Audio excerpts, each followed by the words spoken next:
చూడు. అదిగో మీ అత్త. సిగ్గుపడతావి వచ్చాను అమ్మా. చాలా తడవనివ్వరా. ఇది తాతయ్యకి, ఇది మావయ్యకి, నీకు ఇంకో తాతయ్య, అమ్మమ్మ, మావయ్య ఉన్నారని చెప్పిందే అమ్మ. వాళ్ళేరి అయ్యా మనోడయ్యా.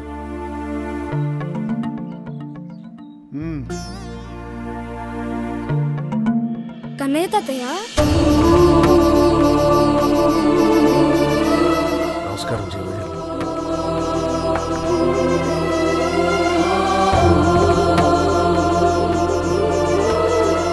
కన్నయ్య తాతయ్య, మా అమ్మ మీకు ఇవ్వమంది, తీసుకోండి.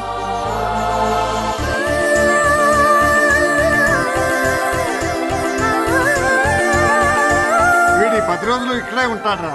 వీడు ఉన్నన్ని రోజులు అన్ని పండుగలు చేసేసుకున్నాం. అలాగే అమ్మమ్మ, కిట్టమ్మా,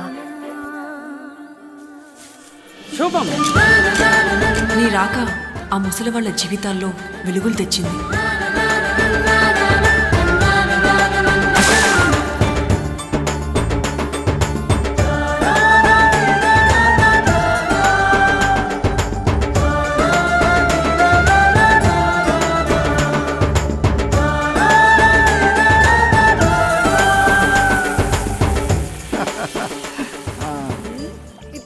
ఏంట్రా ఇది? సుక్కు సుక్కు నాకు ఇవ్వవా బబ్లింగం? మావయ్య, బబుల్ గన్ బబ్లింగం అంటుంది.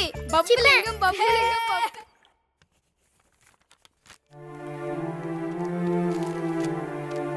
నాకు నేర్పించవా? మా మనవడి పేరు మీద అర్చన చేయించండి. నామదేవయ్యా? రాజుల సుకుమార్, తండ్రి శ్రీనివాస్, తల్లి కృష్ణవేణి. కృష్ణవేణి కొడుకా?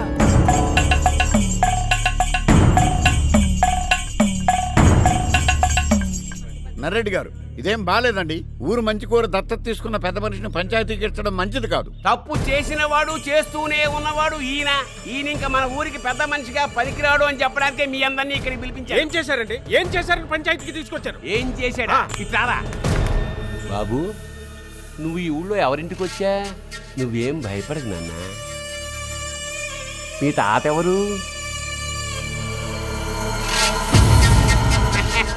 కాదు, నీకో నిజం చెప్పనా? మీ తాతగారు శ్రీ శ్రీ శ్రీ అచ్యుతరామయ్య గారు. అంటే ఈయన కూతురు చిరంజీవి లక్ష్మీ సౌభాగ్యవతి కృష్ణవేణి. అంటే వీడి అమ్మ. ఈ ఊరు వల్లకాడ్లా మారడానికి కారణమైన కృష్ణవేణి శ్రీనివాసుల కొడుకు పిల్లాడు. ఈ సంగతి తెలిస్తే జనం కాండ్రించి ఉమ్మేస్తారని పద్యాల గోపాలం మనవడని అబద్ధం చెప్పి ఇంటికి ఆహ్వానించాడు ఈ పెద్ద మనిషి.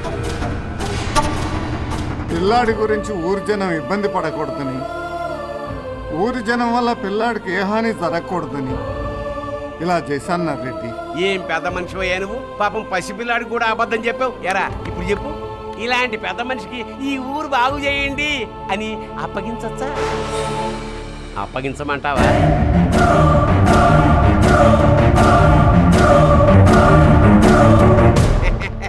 మరి ఇకనే నా చేతికి కుంకం నీళ్లు రాయండి, అంటే ఊరిని నా చేతికి అప్పగించండి అని. అచ్యుతరామయ్య, జీవితం అనే పుస్తకంలో ఏ పేజీ చింపేయలేము, కావాలంటే తగలెట్టుకోవచ్చు.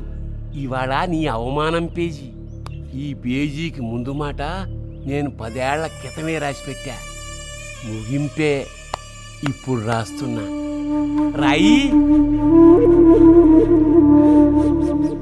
తీసుకురండి.